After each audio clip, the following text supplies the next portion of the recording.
तो आज जो है हम समझाने के लिए जा रहे हैं पॉलिटिकल साइंस का पहला चैप्टर है ये। और पहला चैप्टर में हम शीत युद्ध के बारे में जो है आज हम डिस्कस करेंगे कि शीत युद्ध जो हुआ था, क्योंकि पहला चैप्टर जो है हमारा शीत युद्ध ही है, तो शीत युद्ध के बारे में समझाएंगे कि ये युद्ध जो है कैसे हुआ, क्यों हुआ और इस युद्ध के कारण जो था क्या था। तो चलिए हम सबसे पहले जो है प्रथम विश्व युद्ध की ओर चलते हैं। हम प्रथम विश्व युद्ध से जो है हम समझने का कोशिश करेंगे कि प्रथम विश्व युद्ध जो हुआ था वो 1914 में शुरू हुआ था और 1918 में जाकर के जो है ये क्या हुआ, समाप्त हो गया। और ये युद्ध जो है वर्साय की संधि के साथ समाप्त हुआ। प्रथम विश्व युद्ध शुरू हुआ था 14 में और 18 में जो समाप्त हुआ वर्साय की संधि हुआ, और उसके बाद जो है प्रथम विश्व युद्ध जो है क्या हुआ, समाप्त हो गया। उसके बाद जो है फिर से द्वितीय विश्व युद्ध शुरू हो गया। द्वितीय विश्व युद्ध जो है हमारे पास ये 1939 में शुरू हुआ। 1939 में शुरू हुआ और ये युद्ध जो है 1945 में जाकर के जो है समाप्त हो गया। लेकिन ये युद्ध जो समाप्त हुआ था, इस युद्ध में क्या हुआ था, जापान के ऊपर जो है बहुत सारा बम पटका गया और जापान को जो है तहस नहस करके जो है रख दिया। क्योंकि युद्ध का मेन मकसद और मेन कारण ही होता है एक दूसरे को बर्बाद करना, तबाह करना। तो इसमें जो है जापान क्या हुआ, बर्बाद हो गया। इसमें जो है जापान जो है बर्बाद हुआ द्वितीय विश्व युद्ध में। उसके बाद जो है शीत युद्ध का दौर आ गया। और ये जो शीत युद्ध है, ये शीत युद्ध को हम कोल्ड वार के नाम से भी जानते हैं। और ये कोल्ड वार 1945 में शुरू हुआ और ये 1991 तक चला। ये कब तक चला, 1991 तक। मुसलसल कहिए तो ये युद्ध जो है लगभग 46 वर्ष तक कंटिन्यू जो है चलता रहा। इतना बड़ा युद्ध था ये, इतना बड़ा युद्ध था ये कि इसके बारे में सोचना भी बहुत मुश्किल हो जाता है। और यह युद्ध किसी भी देश के लिए झेलना असंभव है। कोई भी देश, चाहे वह देश कितना भी शक्तिशाली देश क्यों ना हो, उस देश को जो है बहुत महंगा पड़ेगा ये युद्ध। फिर भी 46 वर्ष तक जो है लगातार ये जो है युद्ध चलता रहा। उसके बाद ये जो शीत युद्ध है, यह युद्ध जो है सोवियत संघ के विघटन के साथ समाप्त हुआ। जब सोवियत संघ का विघटन 1991 में हुआ, उसके बाद जो है ये कोल्ड वार समाप्त हो गया। तो आपने शीत युद्ध का दौर देखा कि शीत युद्ध जो है प्रथम विश्व युद्ध हुआ, द्वितीय विश्व युद्ध हुआ, उसके बाद शीत युद्ध 1945 में शुरू हुआ और 91 तक चला। और 1991 में जो है सोवियत संघ के विघटन के साथ जो है ये समाप्त हो गया। लेकिन इसके पीछे भी बहुत बात है जो लॉजिकली हमको समझना पड़ेगा, तभी जा कर के जो है हमको ये समझ में आएगा। तो चलिए अब ये देखते हैं ये युद्ध जो हुआ था किसके बीच हुआ था और किस प्रकार हुआ था। इस युद्ध में जो है 2 गुट शामिल था। पहला गुट था अमेरिका और दूसरा गुट था सोवियत संघ। पूरी दुनिया जो है 2 भाग में बट गया था और पहला भाग जो था हमारा अमेरिका था और दूसरा भाग जो है सोवियत संघ था। जितना भी देश है पूरी दुनिया में, सारा देश या तो इसके पक्ष में था या तो इसके पक्ष में था। हर देश, कोई भी देश जो है किसी चीज़ से बचा हुआ नहीं था या निष्पक्ष नहीं था उस समय। हर देश, कोई देश खुले तौर पर ना हो लेकिन अंदरूनी ही कहा जाए तो हर देश जो है किसी ना किसी के पक्ष में था। तो पूरी दुनिया 2 भाग में बटा हुआ था और वो दोनों भाग आप देख रहे हैं कि ये क्या था, अमेरिका था और कौन था, सोवियत संघ था। लगभग बहुत सारे देश जो है अब इसमें जो है अपना योगदान दे रहा था। अच्छा, ये युद्ध जो था, शीत युद्ध जो था, ये एक ऐसा युद्ध था, इसमें किसी भी प्रकार के हथियार का प्रयोग नहीं किया गया था, किसी भी प्रकार के बम का प्रयोग नहीं किया गया था। अगर हम कहें तो शीत युद्ध जो है एक प्रकार से वाक् युद्ध है।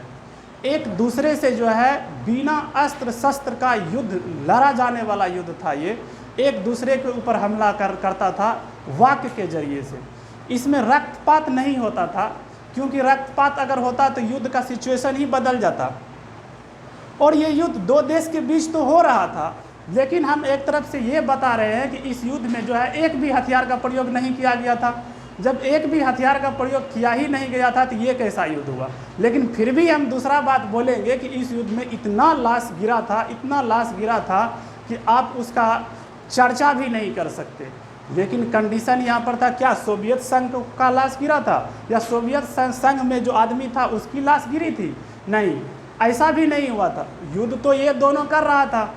अब मान लेते हैं कि ये सोवियत संघ है, सोवियत संघ के पक्ष में जैसे कोई देश आ गया, जैसे इसके पक्ष में अब जापान आ गया, जापान आ गया तो अब सोवियत संघ के पक्ष में अगर जापान आया तो अमेरिका वाला क्या करता था, जो उसके पक्ष में आया उसको ऊपर बम से हमला किया जाता था, उसके ऊपर जो है हथियार से युद्ध किया जाता था, उसके ऊपर मिसाइल दागा जाता था, तरह तरह से जो है उसको पस्त किया जाता था, ना कि सोवियत संघ को मारा जाता था। अब ये दोनों के बीच तो एक भी लड़ाई हुआ नहीं, इस दोनों के बीच जो है एक भी आदमी तो मरा नहीं, लेकिन फिर भी ये युद्ध तो हुआ। इस दोनों के बीच युद्ध नहीं हुआ था, इस दोनों के बीच जो है एक भी लाशें नहीं गिरी थी, लेकिन इसके पक्ष में जो देश आया उसका लाश गिराया गया, उसको मारा गया, उसको कुचला गया। ये इस प्रकार के युद्ध था। जितना भी देश जिसके पक्ष में जाता था उसके साथ जो है युद्ध किया जाता था, उसको मारा जाता था, उसको परेशान किया जाता था, ना कि इस दोनों के बीच जो है किसी भी प्रकार का जो है युद्ध जो हुआ रक्तपात वाला हुआ।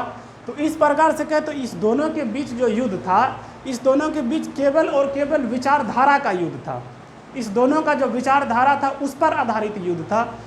अमेरिका चाहता था कि पूरा दुनिया में मेरा चले और हमारा जो विचारधारा है इस विचारधारा को सभी देश अपनाए और मेरे विचारधारा को फॉलो करे। लेकिन वहाँ सोवियत संघ जो था वो चाहता था कि नहीं, मेरा विचारधारा अच्छा है, मेरे विचारधारा से जो है पूरा देश चले और मेरे विचारधारा को जो है पूरा दुनिया फॉलो करे। तो ये एक विचारधारा का लड़ाई था। और इसी विचारधारा के लड़ाई के चक्कर में जो छोटे छोटे देश थे जो एक दूसरे के पक्ष में जा रहे थे, उन देशों का जो है बर्बादी हो गया और वह देश जो है सबसे ज़्यादा परेशानी में रहा। तो इसी बात को देखते हुए इस दोनों का विचारधारा जो था अलग अलग था। वो विचारधारा था, अमेरिका का विचारधारा था पूंजीवादी, उदारवाद और लोकतंत्र, जबकि सोवियत संघ जो था उसका विचारधारा था साम्यवाद और समाजवाद, जिसको सोवियत संघ कहते हैं। इस सोवियत संघ को जो है आज हम रूस के नाम से भी जानते हैं। किसके नाम से जानते हैं? रूस के नाम से। तब इसको जो है सोवियत संघ कहा जाता था, आज हम इसको क्या कहते हैं? रूस के नाम से जाना जाता है। और इसको जो है USSR के नाम से भी जाना जाता था। और ये जो है अमेरिका जो है इसको हम USA के नाम से जानते हैं। तो इस प्रकार से जो है इस दोनों के बीच जो है युद्ध हुआ और ये दोनों का विचारधारा जो है इस प्रकार से था। इसका मुख्य कारण रहा है विचारधारा। अगर कोई आदमी आपको पूछे या आपको यह बोले कि ये जो शीत युद्ध हुआ था इसका कारण क्या था, तो इसका कारण जो था दो देशों के बीच विचारधारा का लड़ाई था। और विचारधारा जो है उसका जो हम आपको अभी बताए, ये विचारधारा था उनका, विचारधारा के ऊपर लड़ाई चलता था। लेकिन इसी बीच में एक बहुत ही इम्पोर्टेंट टॉपिक्स आता है, गुट निरपेक्ष। अगर आप समझ गए कि सोवियत संघ और अमेरिका के बीच विचारधारा का लड़ाई था, तो ये फिर गुट निरपेक्ष क्या है और गुट निरपेक्षता का क्या मतलब है। जब पूरी दुनिया एक दूसरे के पक्ष में जा रहा था, कोई देश अमेरिका के साथ था, कोई देश सोवियत संघ के साथ था, कोई देश अमेरिका के साथ था, कोई देश सोवियत संघ के पास था, तो उसमें से एक ऐसा देश था, यूनिक देश ऐसा था भारत। वह देश कौन सा था? भारत। भारत जो देश जो था ये गुट निरपेक्षता की नीति को अपना रहा थे। ये भारत जो है किसके नीति को अपना रहा था? गुट निरपेक्षता की नीति को अपना रहा था। भारत का कहना था कि हम ना तुम्हारे पक्ष में हैं, हम ना तुम्हारे पक्ष में हैं, हम जो है गुट निरपेक्ष है, हमको दोनों में से किसी से कोई लेना देना नहीं है और हम युद्ध करना नहीं चाहते हैं, हम लड़ाई झगड़ा से दूर रहना चाहते हैं। और भारत के साथ साथ जो है और भी छोटे छोटे कई देश जो है जुट गए। और भारत के साथ जो उस समय भारत में जो है सरकार जो थी उस समय पंडित जवाहरलाल नेहरू की सरकार थी भारत में। तो पंडित जवाहरलाल नेहरू जो है गुट निरपेक्षता की नीति को अपनाई। उसके बाद जो है भारत के साथ जो है भारत के समर्थन में कूद पड़ा यूगोस्लाविया। उस समय यूगोस्लाविया में जो सरकार थी वो जोसेफ ब्राज टिटो की सरकार थी। इसने भी कहा कि हम जो है गुट निरपेक्षता की नीति पर चलेंगे, हम भी किसी के पक्ष में नहीं जाएंगे, हम अपनी देश की उन्नति करेंगे, हम अपना विकास करेंगे। तो इन्होंने भी जो है गुट निरपेक्ष के साथ हो गया। उसके बाद आता है मिस्र।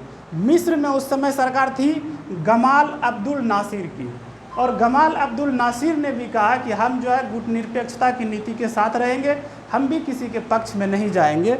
और उसके बाद जो है इंडोनेशिया में सरकार थी उस समय सुकर्नो की। सुकर्नो का भी कहना था कि हम जो है गुट निरपेक्षता की नीति के साथ रहेंगे, हम किसी के पक्ष में नहीं जाएंगे। और उसके बाद था घाना। इस समय वहाँ पर सरकार थी वामे एन क्रुमा की। वामे एन क्रुमा का भी कहना था कि हम जो है गुट निरपेक्षता के साथ रहेंगे, और गुट निरपेक्षता के साथ जो है हमको किसी से कोई लेना देना नहीं है, हम शांति चाहते हैं। और शांति की प्रस्ताव पर, शांति के राह पर जो है ये सब चल रहे थे। और गुट निरपेक्षता की स्थापना जो है 1961 में हुआ। और गुट निरपेक्षता के तहत जो आदमी आया, इसको जो है तीसरी दुनिया के नाम से जाना जाता है। गुट निरपेक्षता को जो है तीसरी दुनिया के नाम से जाना जाता है। जो भी देश गुट निरपेक्षता में शामिल हुआ वह देश तीसरी दुनिया के नाम से जाना गया। और तीसरी दुनिया में ये सारे देश थे, लगभग कहा जाए तो उस समय 5 देश मिल करके जो है गुट निरपेक्षता की नीति को अपनाया। उसके बाद सबसे बड़ा बात, अगर ये तीसरी दुनिया कहलाया तो उस समय जो ये अमेरिका था, इसको प्रथम दुनिया के नाम से जाना जाता था। इसको कौन दुनिया के नाम से जाना जाता था? प्रथम दुनिया के नाम से जाना जाता था। और ये सोवियत संघ जो रूस था, इसको दूसरी दुनिया के नाम से जाना जाता था। इसको कैसा दुनिया जाना जाता था? दूसरी दुनिया के नाम से जाना जाता था। और ये हो गया दूसरी दुनिया, ये हो गया प्रथम दुनिया। और तीसरी दुनिया में जो है ये सब आते थे, तीसरी दुनिया में ये सब आते थे। और इस प्रकार से जो है ये सोवियत संघ का लड़ाई और अमेरिका का लड़ाई जो है कंटिन्यू मसलसल चलता रहा। और इस प्रकार से जो है शीत युद्ध को अंजाम दिया गया। और शीत युद्ध का जो सबसे बड़ा कारण था वो भी हम आपको बताएं। अब जो है इसको जो है एक एक करके अगर आप उतारना चाहें तो उतार सकते हैं, अन्यथा इस चीज़ को जो है बहुत ही बारीकी से अगर आप समझने का कोशिश करेंगे तो आपको समझ में आएगा। और इससे बहुत सारा क्वेश्चन ऑब्जेक्टिव भी आपका हल होगा। तो इस चीज़ को जो है शांतिपूर्वक और आराम से सोच समझ करके इसको जो है पढ़ने का कोशिश करें। थैंक यू, धन्यवाद।